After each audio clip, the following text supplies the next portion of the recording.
नमः शिवाय। आज हम श्रावण मास महात्म्य के 15वें अध्याय का रसपान करेंगे।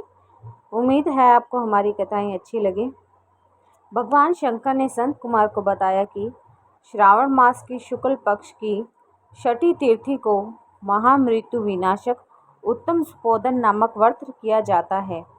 मंदिर में या घर से बाहर रहकर भी शिवजी की पूजा करने के बाद दाल, आटा, चावल का नैवेद्य, नमक सहित आम की सब्जी रखनी चाहिए।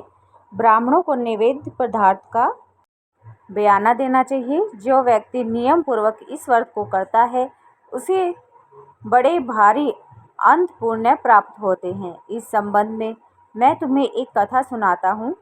प्राचीन काल में एक राजा था, उसका नाम रोहित था। बहुत समय तक उसे संतान का मुख देखने को नहीं मिला।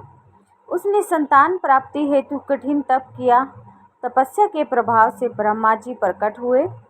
ब्रह्मा जी ने राजा से कहा, तुम्हारे भाग्य में संतान का सुख नहीं है। परंतु राजा ने अपनी तपस्या नहीं छोड़ी। भगत ने प्रभु को दोबारा प्रकट करने के लिए मजबूर कर दिया। ब्रह्मा जी दोबारा प्रकट हुए और राजा रोहित से बोले, मैं तुम्हें पुत्र देता हूँ, परंतु वह अल्पायु होगा।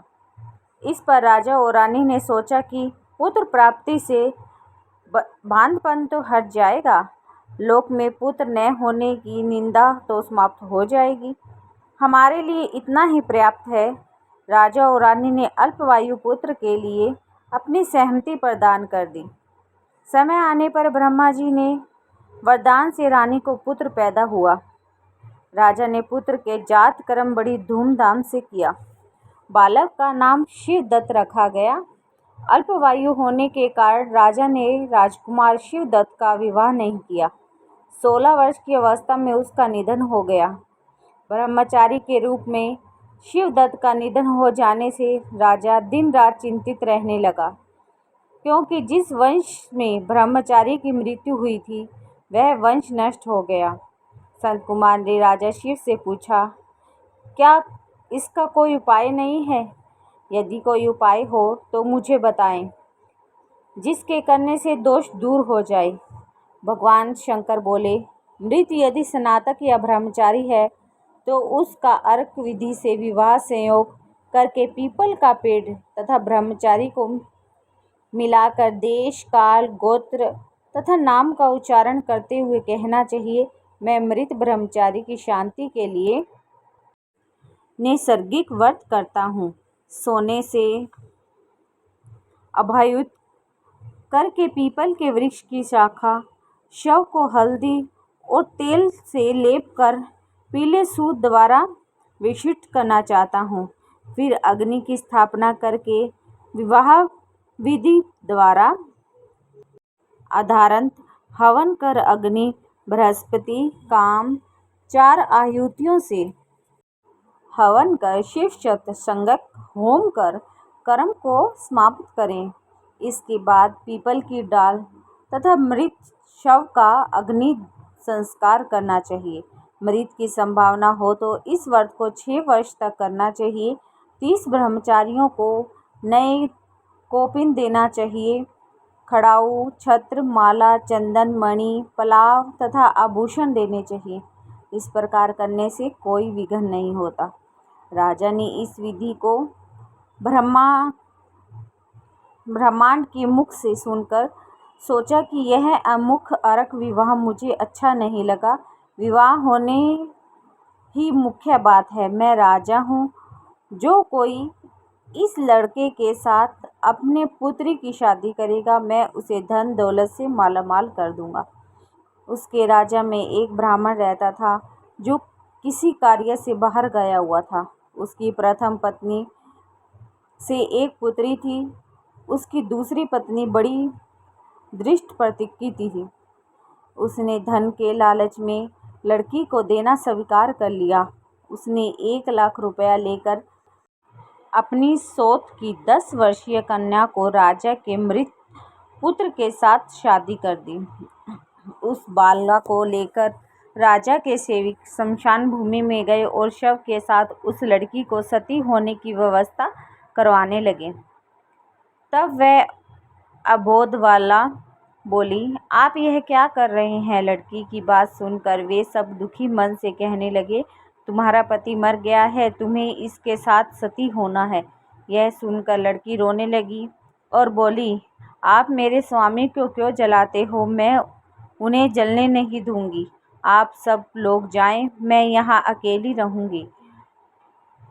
यह जब उठेंगे तब मैं उनके साथ ही आ जाऊंगी। लड़की का हठ देखकर सब करुणा से द्रवित हो चले गए। अब छोटी सी लड़की, जो न जाने कुछ समझती थी ना जानती थी, शव के साथ अकेली बैठकर भगवान शिव पार्वती को याद करने लगी। बार बार पुकारने पर करुणा के सागर शिव पार्वती नंदी पर सवार होकर शमशान में लड़की के पास गए। बालिका ने जब शिव पार्वती को देखा और उनके चरणों में गिरकर अपने पति की प्राणों की भीख मांगने लगी। शिव पार्वती बालिका के बाल स्वभाव से प्रभावित होकर बोले, तुम्हारी माता सुपोदन नामक व्रत किया करती थी। तिल तथा जल लेकर उसके फल का संकल्प कर अपने पति को दो तथा अपने मृत पति से कहो, मेरी माँ ने सुपोदान नामक व्रत किया था, उसके प्रभाव से मेरा पति पुनः जीवित हो जाए। भोली भाली बालिका ने भगवान शिव के आदेश अनुसार वैसा ही किया। शिवदत्त तुरंत ऐसे उठकर बैठ गया जैसे कोई सोता हुआ उठकर बैठा है जाता है। शिव पार्वती उस बालिका को व्रतोपदेश देकर अंतर्ध्यान हो गए। शिव पार्वती के अंतर्ध्यान होने के बाद शिवदत्त ने उस बालिका से पूछा, तुम कौन हो, मैं यहाँ शमशान भूमि में क्यों हूँ। बालिका ने सारी कथा उसे बता दी। अगले दिन नदी के तट स्नान करने के लिए आए हुए लोगों ने वापस लौटकर राजा को बताया कि उसका पुत्र उस बालिका के प्रभाव से जीवित हो गया है। यह सुनकर राजा की प्रसन्नता का कोई ठिकाना न रहा। वह प्रसन्न होकर गाजे बाजे के साथ नदी तट पर आया। राजा ने पुत्र वधू की प्रशंसा की। मेरी यह पुत्र वधू सुभाग्य और धन्य है। इसके संजीव पुण्य से राजकुमार को जीवन दान मिला। राजा ने ब्राह्मणों को दान दिया और भगवान शिव पार्वती की पूजा अर्चना की। ब्राह्मणों के कहने पर नगर में प्रवेश करने हेतु शांति यज्ञ किया गया। मनुष्य को चाहे कि उसे 5 वर्ष तक इस व्रत को करने के बाद उद्यापन करे, शंकर पार्वती का प्रतिदिन अर्चन करे, पूर्व विधान से व्रत में नैवेद्य तथा बयाना देना चाहिए। इस व्रत के करने से प्राणी चिरायु पुत्र प्राप्त कर अंत में शिवलोक को जाता है। बोलिए शंकर भगवान की जय। आपको अगर हमारी ये कथा पसंद आए तो प्लीज़ हमें कमेंट में ज़रूर बताइएगा और हमारे चैनल को खूब सारा प्यार दीजिएगा। धन्यवाद।